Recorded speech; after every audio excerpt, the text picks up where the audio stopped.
Marlins hosting the Blue Jays, and the Blue Jays are minus 150 on the money line. The Marlins are plus 125. The over-under, I have it 8 runs. I've seen it at 8.5. The Blue Jays laying a run and a half are plus 110 on the money line, meaning if you bet them that way, they have to win by 2. And the Marlins getting a run and a half on the run line are minus 130, meaning if you bet them that way and they win this game outright, you win. They lose by 1, you win. Neither one of these pitchers have pitched against the opposing team either last year or this year.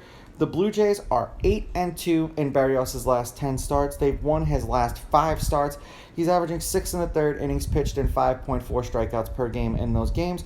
And every game that Hoeing has been in relief, and it's pretty much been 1 inning. 1 inning and like 1 strikeout per game, so they're going with a bullpen game. Head-to-head, the home team is 5-5. The Blue Jays are on a 5-game winning streak. The Blue Jays are 7-3 against the Marlins in their last 10. The favorite is 6-4 on the money line, while the underdog getting a run and a half on the run line is 8-2.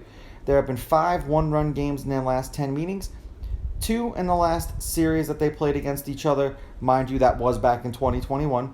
The under is hitting their last 2 games. The under is 6-4, and the under 8 specifically is 6-4. Now, as of right now, it's raining and the wind is blowing in Miami, and the beautiful thing about that stadium is that there's a dome. So I imagine that this game is going to be played. The wind won't be a factor. The weather won't be a factor because the roof will be closed. Now, the last series that they played against each other, they played a 2-2 in 2021. The Blue Jays won both series 5-1, 6-5, 2-1, and 3-1. In their last handful of games overall, the Blue Jays have dropped their last 2. They are 1-3 in their last 4 and 4-6 in their last 10. The under is 6-4 in their last 10.